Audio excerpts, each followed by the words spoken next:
السلام عليكم ورحمة الله وبركاته. عشر كان وحن كبران دونا strings wuxuu yahay marka la isticmaalayo Python.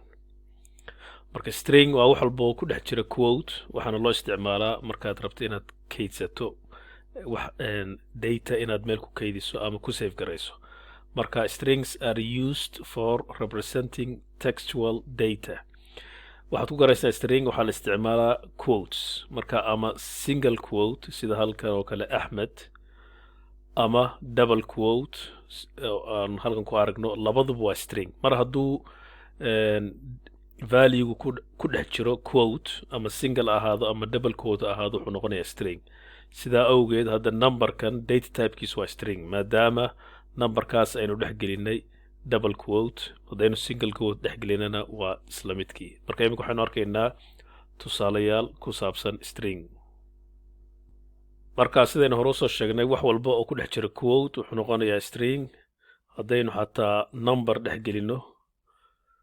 oo aynu eegno typeka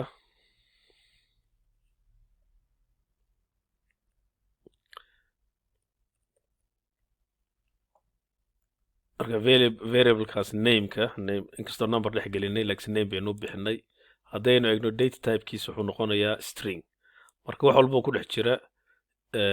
double quote ama single quote wuxuu noqonayaa string taas waa muhiim marka hore string wuxuu inaynu fahanno string waxaynu ku samayn karnaa wax loo concatenation haddaynu hadda dhahno f name oo u taagan first name matalan waxaynu oran karnaa Ahmed l name oo ah last name Ali markaynu markaa labadan string haddaynu dhahno print f name plus l name pluskaas waxaa la dhahaa concatenation marka addition ma hadhowta nambarada markaynu isticmaalayno wuxuu noqon doonaa addition oo laba number markaynu isku darayno laakiinse imika wuxuu noqonayaa waxa la dhaho concatenation marka haddii aynu ran garayno labadii magac ayuu isku dhejinayaa waxaynu oran karnaa print waxaynu dhexaysiin space kale aynu dhexaysiin karnaa imika hadda waxaynu sanaa saddex string ayaynu waxaan ku sameynay concatenation marka first name empty space oo ah string iyo last name haddaynu markaa ran garayno waxaynu arkaynaa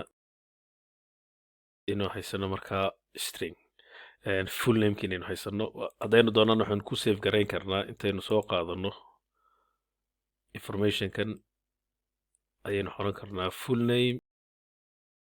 is equal to f name plus space plus last name kabacdi full nameki aynu printerkaysan karnaa okay taas marka waxay ku tusaysaa inaad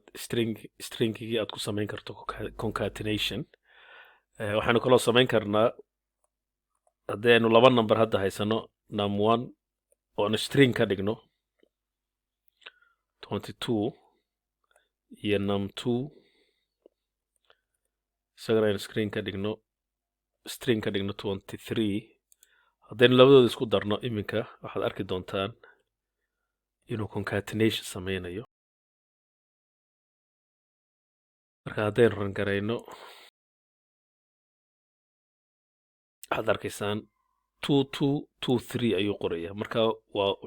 waxaan maadaama laba string aynu plus dhex dhignay waxaynu sameynay wax la dhaho concatenation pluska haddaynu ka saarno aynu number ka dhigno cashar kale aynu ku baran doonaa numberka wuxuu yahay sida loo isticmaalo laakiin haddaan number u bedelo addition ayuu noqonayaa 45 ee halkaa kusoo baxay markaa waynu isku darnay halkaas marka waxa weeyaan waa waxaanu barannay concatenationkii iyo string wuxuu yahay waxaa jira wax la dhaho repetition haddaynu markaa intanaan printka inta haddaan ka tuuro oon dhaho matalan print full name times ama times 3 wuxuu soo celcelinayaa saddex mar full namekii marka haddaynu garayno waxaan arkaynaa saddex jeer ayuu qoray Ahmed Ali marka waa repetition marka asterisk markaynu dhexaysiino string iyo number wuxuu noqonayaa marka repetition uu soo celinayaa numberkii ayuu dhowr jeer soo celinayaa marka matalan haddaynu dhahno iminka print hello times 3 times ayuu soo celcelinayaa hello hello hello markaa repetition ayaynu samaynay halkaa waxaynu ku baranay repetitionka iyo wuxuu yahay haddii aynu rabno inaynu text badan qorno matalan email oo kale waxaanu isticmaalaynaa triple quote marka haddaan dhaho text haddii aan single quote isticmaalo ama single double quote ama single quote labadooda midkan doona haddaan isticmaalo waxa weeyaan dhibaatadu haddii aynu qorno matalan waxaa soo marka line cusub haddaan tago error ayaa soo baxaya oo python garan maayo inaynu codekii inaynu qoraalkii sii wadaynay in kale xaaladaasoo kale waxaad isticmaalaysaa markaa single triple quote ka enter haddaad wax dhibaato ma jiro soo salaama okay markaa single quote triple quote kaasaa muhiima hadaynu doona xaggan aynu ku xidhi karnaa marka haddaynu iminka print karnayno waxaan arki doonaa inuu meeshii aan enter idhi oo dhan inuu samayn doono new line okay oo ka markaa textkii ayaanu print garaynay isagoo wata new linekii saan hore u sheegayna ama single triple quote ayaa la isticmaali karaa ama double triple quote midka doontaad isticmaali kartaa laakiinse waxaa muhiima inaad ogaato markaad samaynayso text dheer inaad isticmaasho triple quote-kaas okay iminkan waxaan baranaynaa wax la dhaho slicing marmar waxaad u baahanaysaa inaad textiga aad ka soo qaadato qayb ka mida textiga marka halkan waxaynu haysanaa hadda variable valuegiisu yahay hello world haddaan raba inaan first letter print gareeyo waxaan odhanayaa print text square bracket 0 markaa index number ayaa la dhahaa number walba wuxuu leeyahay letter walba wuxuu leeyahay number ka bilaabanaya 0 marka h waa 0 e waa 1 2 3 saas u soconaya marka haddaynu dhahno print text 0 wuxuu print garaynayaa h key w-gaas haddaynu rabno inaan print garayno waa inaan halka soo bilownaa 0 1 2 3 4 waxaynu ku daraynaa marka spaceka waa 5 6 inaynu dhahno markaa weeyaan waxaa muhiima in la ogaado in spaceku tirada ku jiro markaan dhahno run wuxuu print garaynayaa w waxaa kaloo number walba uu leeyahay negative index waxa la dhaho marka wuxuu kasoo bilaabanayaa midigta from right to left marka wuxuu noqonayaa -1 -2 -3 -4 -5 saasaad u soconaysa haddaynu dhahno marka -1 printer gare wuxuu inoo print garaynayaa exclamation mark w-gaas haddaan rabo inaan print gareeyo waa inaan halkan -1 -2 -3 -4 -5 -6 wanaan dhahaa -6 markaynu dhahno w-ga ayaynu print garaynay marka taas waxaa muhiima iyadana in la fahmo in aad isticmaali karto markaa negative markaa sidaan sheegnay slicingka qayb ka mida textka ayaad soo qaadan kartaa ama letter ama word ama eray ama xaraf hello haddaan rabo inaan hadda soo qaadano waxaan odhanaynaa 0 ka bilow colon marka waxaan tirinaynaa 0 1 2 3 4 haddaynu dhahno ilaa 4 last letterka kuma darayo marka waxaa la dhahaa waa non inclusive print haddaan dhahno hel kaliyu print garaynayaa marka waa inaynu ku darnaa hal number oon dhahnaa 5 marka waxaad xasuutaan inuu yahay owgu waa index 4 laakiinse mid baynu ku daraynaa ilaa index 5 ayaan soconaynaa wuxuu noo soo qaadayaa markaa hello world waxaa kaloo muhiima maadaama aynu ka bilaabayno 0 from start maadaama aynu ka bilaabayno 0 waan ka tegi karnaa haddaan dhaho markaa haddaan ka tago automatically wuxuu ka bilaabanayaa 0 shanta number ee ugu hor shanta xaraf ee ugu horeeya ayuu markaa inoo print garaynaya hadaynu dhahno 8 sideedda number or sideedda xaraf ee ugu horeeya markaa print garaynaya haddii aan rabno inaan soo qaadano world oo kale waxaan ogaa inuu 6 ka bilaabanayo marka waxaan leenahay from 6 7 8 9 10 marka 11 baynu odhanaynaa run haddaynu dhahno marka wuxuu inoo soo qaaday world okay qaybtaas marka waa marka la isticmaalayo positive index numbers marka slicingka markaynu samaynayno waxaynu isticmaali karnaa negative index meeshan hadda ka isticmaalin positive indexka worldkaas haddaynu rabno inaan print garayno waa inaan dhahnaa marka -2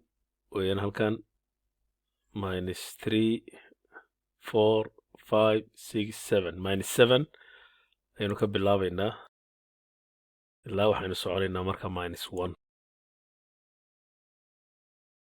okay haddaan run dhahno marka wuxuu inoo birgaraynayaa world spacekiina uu ku daray marka -7 waxay noqonaysaa -6 inaynu dhahno -6 world ayuu print garaya inagoo marka isticmaalaya negative indexka inta badan waxaa la isticmaalaa positive index numberska markaad rabto inaad soo qaadato qayb ka mida textiga ama aad samayso slicingkii laakiinse marmar ayuu faa'iido leeyahay negative index numberka matalan markaan rabo inaan print garaydo last 3 letters saddexda letter ugu dambeeya waxaan odhan karaa ka bilow -3 ilaa iyo dhammaadka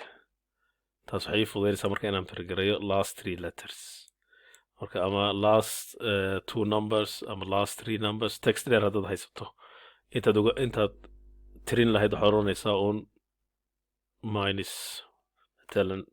6 ilaa iyo dhammaadka waxaa inoo print garaynayaa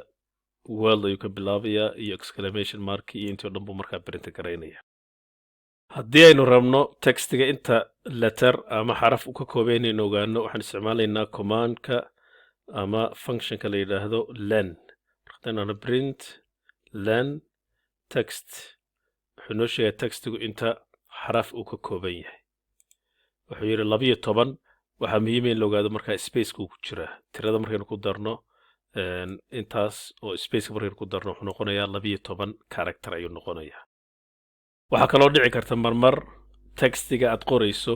inuu quote ku dhex jiro matalan hadda halkan waxaa ku dhex jira single quote Muhammad's mother quotekaas haddii aynu isticmaalina single quote hadduu text ku dhex jiro quotekaas string oo isticmaalaysa markaa double inaad ka dhigtaa haddii kale error ayaa dhacaya oo haddii aad single quote ka dhigto wuxuu malaynayaa markaa stringi inuu halkaa ku dhammaaday wixii ka dambeeyana error ayaa soo baxaya hadaynu matalan halkan sidaa ka dhigno marka waad ku khasbantahay inaad double quote ka dhigto si aadan markaa error kugu iman waxaa kaloo dhici karta inay labadaba ku jiraan text waxaan odhan karnaa Muhammad's mother said text hadalkii ay tiri markaa double quote aynu gelin karnaa come here marka halkan waxaynu ku haysanaa double quotekii oo string aan ku isticmaalaynay iyo textiga oo wata double quote labadaas markay isu yimaadaan waxaad samaynaysaa wax loo escape character ayaad isticmaalaysaa forward slash ayaad halkan gelinaysaa halkanna forward slash taa micnaheedu waxa weeyaan marka ignore garee double quotekan oo textka ayuu ka mid yahay escape characterka waxaan u isticmaali karnaa oo kale markaan rabno hadda new line inaan halkan ereyga mother new line inaynu geyno ama ereyga set waxaan oran karnaa \n micnaheedu waxa marka waa new line hadaynu hadda run dhahno mayna print garayn marka haddaynu print message dhahno Muhammad's mother ereyga set wuxuu tagay next line ayuu tagay taa waxaa keenaysa marka \n kaas haddaynu \t isticmaalno waa tab space ayuu samaynayaa isagana \t hadaan run dhahno okay Muhammad's mother said kabacdina tabkii spacekaas ayuu keenay textigana halkaasaan ku print karayna marka \n waxa weeyaan waa new line \t waa tab markaad rabto inaad single quotekii ama double quote ignore garaysana waxaad isticmaashaa forward slashka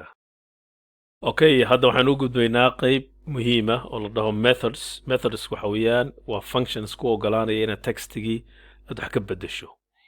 marka you operate on the string or on the text haddaynu rabno in matalan textiga maxamed cali aan rabno inaan ka dhigno upper case waxaanu leenahay name dot upper haddaynu print karayno wuxuu noqonayaa marka waxaana muhiim ah maadaama uu function yahay mar dambaynu baran doonaa functionku wuxuu yahay in la isticmaalo parenthesis lagu xidho lagu furo laguna xidho haddaynu run dhahno maxamed cali waad aragtaan oo capital ah lower case markaad rabto inaad u isticmaashana waxaad odhanaysaa dot meeshaad dot upper uu ka ahaa dot lower marka already waa lower case laakiin iminka haddaynu ka dhigno matalan caliga haddaynu capital ka dhigno aan ran garayno waxoo dhan wuxuu ka dhigayaa lower case dhammaan lower case ayuu ka dhigayaa haddii aynu rabno first letter keliya inaanu ka dhigno capital waxaanu isticmaalaynaa functionka la yidhaahdo capitalize marka haddaynu ran garayno iminka maxamed emta keliya ayuu ka dhigay capital laakiinse cali weli waa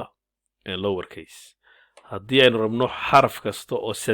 sentenceka ku jira ama jumladda ku jira haddaan rabno inaynu ka dhigno capital waxaanu isticmaalaynaa title marka xaraf kasta oo ku jira textiga wuxuu ka dhigayaa marka capital xaraf kasta oo ugu horeeya marka ereyga m maxamed cali haddaynu hadda matalan ku darno wax kale iska waran ida iyo w wuxuu ka dhigi doonaa capital marka maxamed mt waa capital a oo cali waa capital I oo iska waa capital w waa capital marka xaraf kasta ugu horeeya ereyga ayuu wuxuu ka dhigayaa capital title markaynu isticmaalno okay matalan waxaynu haysanaa textigii ayaan rabnaa inaan wuxuu ka space ayuu ka bilowday spacena uu ku dhammaaday haddii aynu rabno inaan ka hore ka saarno waxaanu isticmaalaynaa l strip marka waa left strip wuxuu ka saarayaa oo keliya spaceka ugu horeeya run haddaynu dhahno spaceka ugu horeeya ka saara kii dambe wuu jiraa laakiinse inooma muuqdo ka dambe haddaan rabna ka saarana r ayaanu isticmaalaynaa oo ah right strip marka labadiiba uu ka saaray hadda rightka keliya uu ka saaray leftigii waa ka inoo muuqda labadaba haddaynu rabno inaan ka saarno waxaan isticmaalaynaa marka strip labadii space buu ka saaraya marka textigan aynu haysanaa matalan qofkii ayaanu weydiinaa magaciisa inuu geliyo magacii ayuu geliyey maxamed cali wuxuu iloobay inuu spaceyada ka saaro oo maxamed cali oo wuxuu geliyey marka space wata waxaan rabnaa marka inaan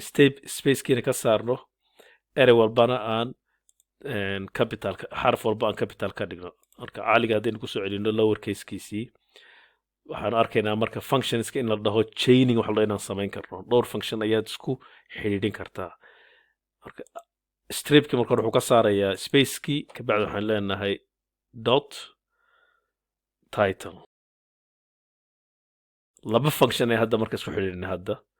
so we have changed two functions strip or saaraya spaceka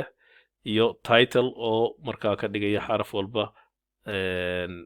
erey walba xarafka ugu horeeya capital okay maxamed cali spacekiina waan ka saarnay kan waa aad buu muhiim u yahay waxaana la dhahaa markaa chaining of functions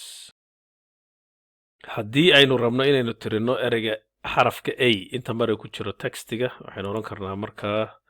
name dot count a run haddaynu dhahano wuxuu inoo sheegay inay laba mar ku jirto marka waa eygaas hore iyo kaas labaad haddaynu dhahano waxaad tirisaa ereyga cali inta mare uu textiga ku jiro one time ayuu inoo sheegaya marka count ayaa la isticmaalaya marka la rabo in la tiriyo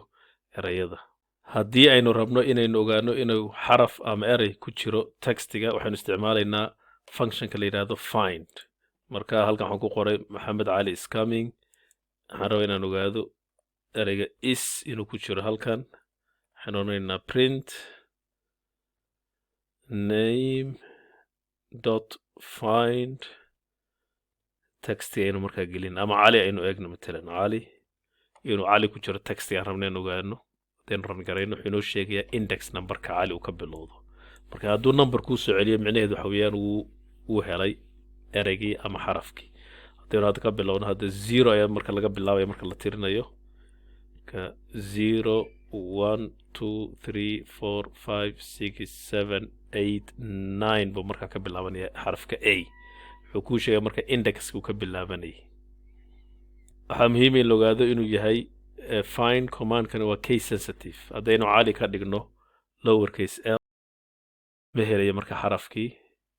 ama ereygii aan raadinaynay -1 ayaa kuu soo baxaya -1 hadduu kuu soo baxo micnaheedu waxa weyn markaa ereygii ama xarafkii kuma jiro textkaad ka raadinayso okay matalan waxaanu nidhi textiga waxaynu haysanay Maxamed Ali is coming halkan daynu u bedelno text okay waxaanu haysanaa hadda text Maxamed Ali is coming waxaan rabnaa inaynu ka bedelno ereyga is was Maxamed Ali was coming matalan waxaan rabnaa inaynu markaa text wax ka mid ah bedelno waxaanu isticmaalaynaa command replace then hana text 2 is equal to text dot replace textiga aynu bedelayno is iyo text aynu ku bedelayno oo ah was kabacdi haddaan markaa print garayno print text 2 waxaan arkaynaa Maxamed Ali was coming meesha markii hore ka ahaa is coming marka waxaan isticmaalaynaa commandkaas replace waa case sensitive istaas haddaynu ka dhigno capital S marka textiga waxba kamuusa bedelin oo maanu helin ereygii aan rabnay inaynu bedelno okay labada function ee ugu dambeeya aan baranayno waxa weeyaan haddaynu rabno inaynu ogaano textigan ma number keliya ka kooban yahay waxaanu isticmaalaynaa print text is digit wuxuu inoo sheegayaa markaa hadduu number keliya ka kooban yahay true ayuu inoo printer garaynayaa true laakiinse haddaan ku darno letters a b c wuxuu inoo printer garaynayaa false marka haddii aad rabto inaad ogaato textiga uu qofka geliyey ma numbers keliya mise waxaa ku jira wax kale waxaad ku ogaan kartaa is digit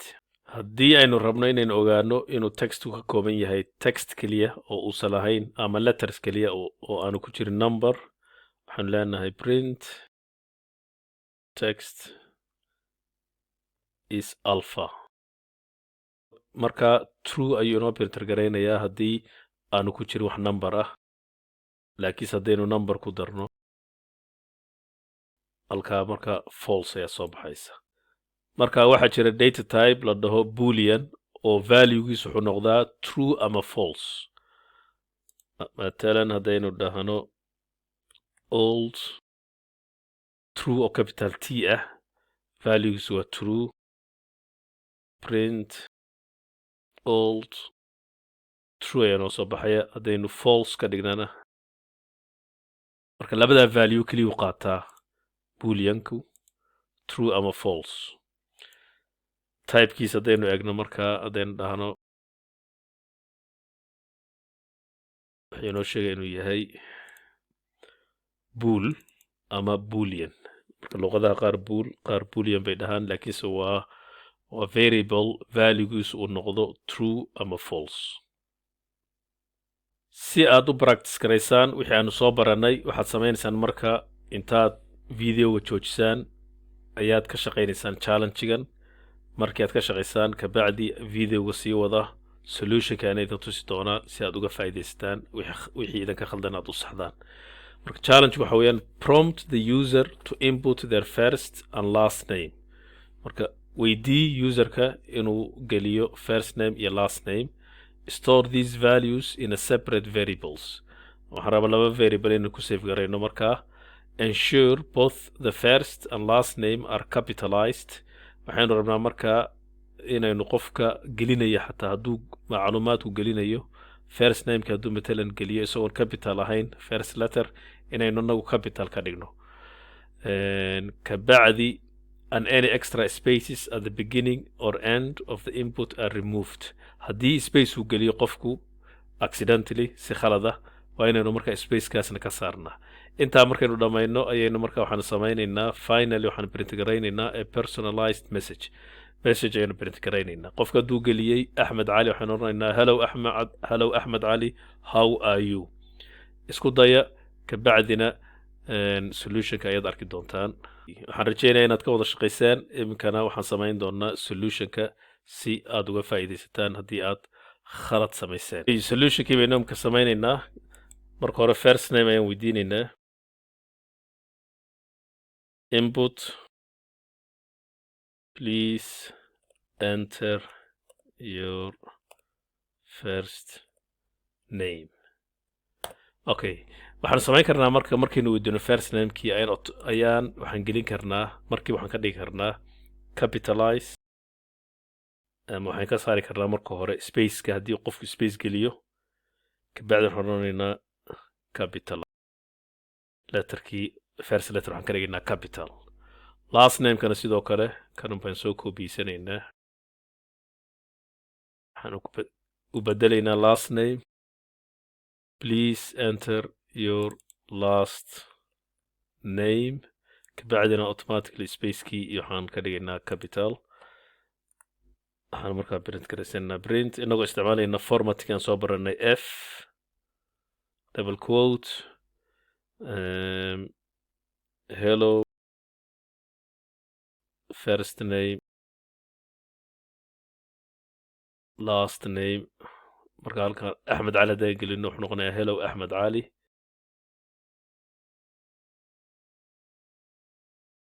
okay let's test it aan test garayno markaa waxaan samaynayaa textigii first nameka waxaan gelinayaa space intaan ka bilaabo marka hore iyo waxaan gelinayaa magacaygii ama axmed oo aan capital ahayn space kale haddaan rabno xag danbaan gelin karnaa okay haddaan rabno markaa waxaan samayn karnaa cali aan isna capital ahayn cali iyo space waxaad arkaysaan markaa hello axmed cali spacekii waxaa ka saaray commandka strip capital letter kiina waxaa ka dhigay capitalize hello axmed cali how are you insha allah waxaan rajeynaya inaad ka shaqaysaan challenge-ga waa inoo casharka dambe wasalaamu calaykum waraxmatullaahi wabarakaatu